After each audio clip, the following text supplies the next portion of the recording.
Your ex, who's an avoidant, broke up with you, and then they said something that completely confused you. Something like, I don't want to lose you. Can we still be friends? You're really important to me. Maybe someday. So if they don't want a relationship, why would they want a friendship? Does it mean they still have feelings?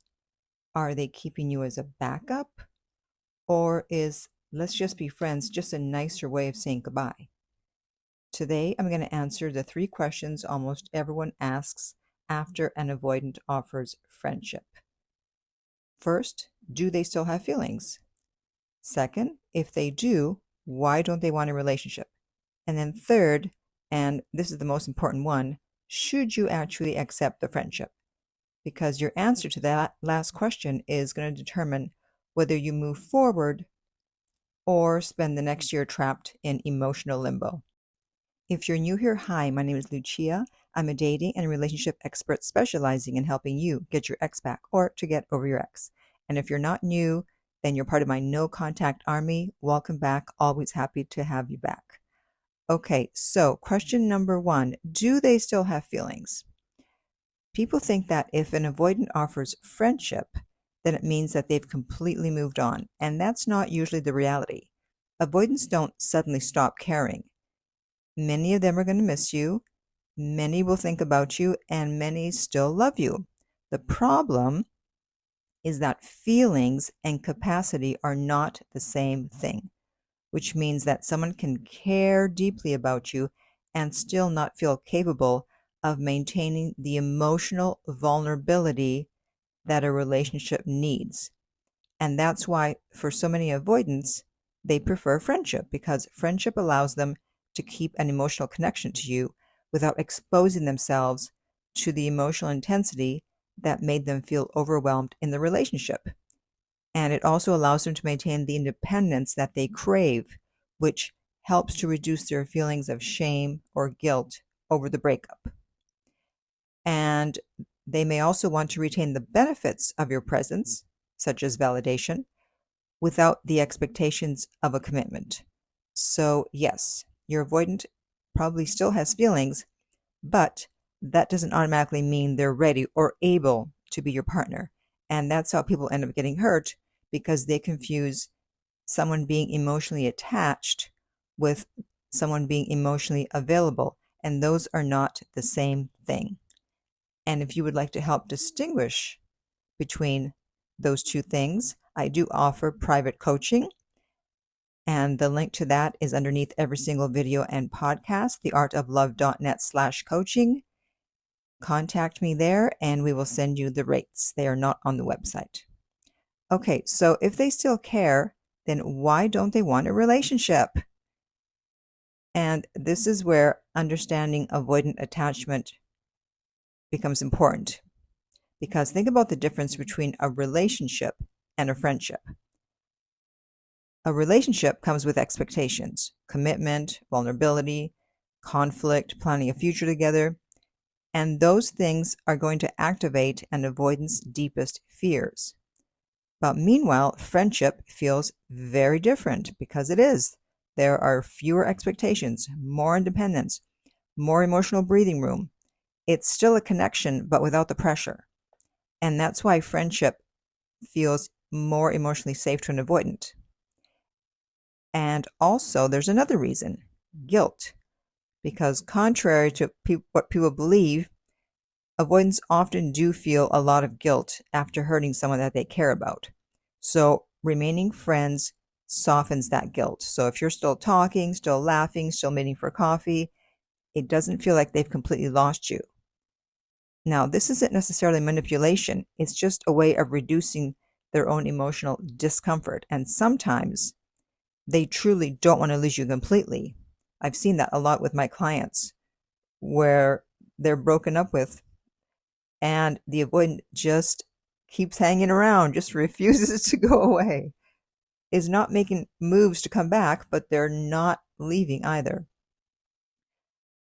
Because just because they ask for friendship, it doesn't necessarily mean that they're secretly planning to come back. It just means that losing someone that you love, even if you couldn't make the relationship work, is painful. However, also keep in mind that we can't forget that avoidants often keep exes on the back burner so that they have a source of validation if they move on to another relationship and that relationship doesn't work out. Yeah, I know you don't want to hear that, but of course I have to mention it. And if you are in no contact, which you should be, if you're trying to get your ex back, I do have an app named Silencio that will help you to stay in no contact. And the link to that is underneath every single video and podcast, as well as the link to my book, No Contact Secrets, available at nocontactsecrets.com, where you can read 2 free chapters before you purchase the book. And now we move on to question number 3. Should you accept the friendship? And this is where people usually make the biggest mistake, because they're not actually looking for friendship. They're thinking and hoping that friendship is going to become a relationship again. But those are 2 completely different goals. So you can tell yourself, oh, I'm okay being just friends. But then every text becomes a sign. Every emoji means something. Every invitation gives you hope. And then every canceled plan breaks your heart all over again. That's not friendship. That's emotional waiting. And meanwhile, the avoidant gets a lot of the benefits of having you in their life without having to face the vulnerability that comes with rebuilding the relationship. So you're emotionally investing and they're emotionally managing. And that's why people can stay stuck for months or even years. So you have to communicate that you want a romantic relationship or no contact at all. Prioritize your healing. Acknowledge that you deserve more than to be an option, and do not accept friendship. Now, one of the biggest reasons that I recommend no contact after a breakup isn't because you want to punish your ex or you're trying to manipulate them, but because something has to change. And as long as everything stays the same, then there's very little reason for either of you to grow.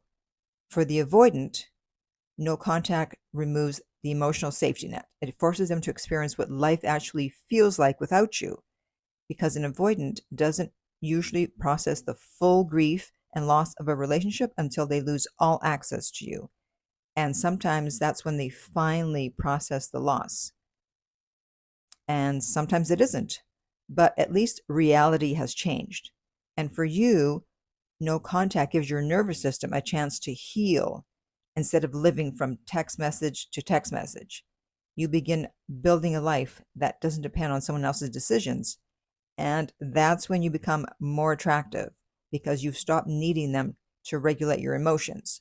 So if your avoidant offers friendship, don't immediately ask yourself, do they still have feelings? They might.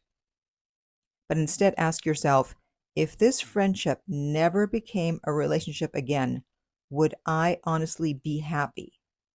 And if the answer is yes, then friendship might be enough. But if the answer is no, then don't settle for a role you never wanted. Okay? Protect your heart. Create the space that both of you need to fully experience the breakup, because sometimes stepping away is the only wake-up call that an avoidant needs in order to reflect on their own behavior and potential for growth, and to finally start changing. Okay?